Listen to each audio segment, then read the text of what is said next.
निकालाच्या आधीच आता राष्ट्रवादी काँग्रेस शरद पवार गटाकडून मुंबईतील पक्ष कार्यालयाबाहेर बॅनरबाजी करण्यात आली आहे। टीम राष्ट्रवादीचे कॅप्टन कूल म्हणत जयंत पाटलांचा वजीर असा उल्लेख करण्यात आलाय।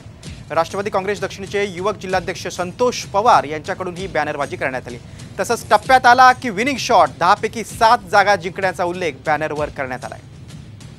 राष्ट्रवादी पक्षामध्ये पडलेल्या फुटीनंतर लोकसभेची झालेली ही पहिलीच निवडणूक आहे आणि त्याच्यामध्ये पण बारामतीचा खरं तर कौल कोणाकडे जातो हे पाहणं अतिशय महत्त्वाचं आहे। आणि त्याच्यामुळे यंदाच्या या लोकसभा निवडणुकीमध्ये महाराष्ट्रातील जनता कोणत्या राष्ट्रवादीला पसंती देते हे पाहणं अतिशय महत्त्वाचं आहे। खरं तर उद्या मतमोजणी होणार आहे, त्याच्यानंतर निकाल स्पष्ट होईलच। मात्र त्याच्यापूर्वीच आपण पाहतो आहोत की राष्ट्रवादीच्या बेलाड पियर या कार्यालयाच्या बाहेर खरं तर हे बॅनर आपल्याला लागल्याचं पाहायला मिळत आहे।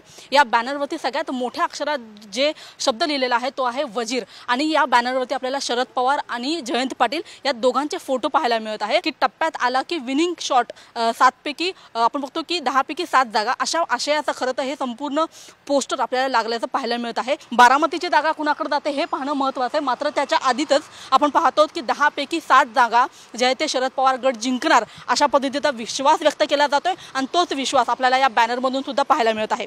कॅमेरामन नितीन बोदारे सह मी रुपाली बडवे, साम टीव्ही मुंबई।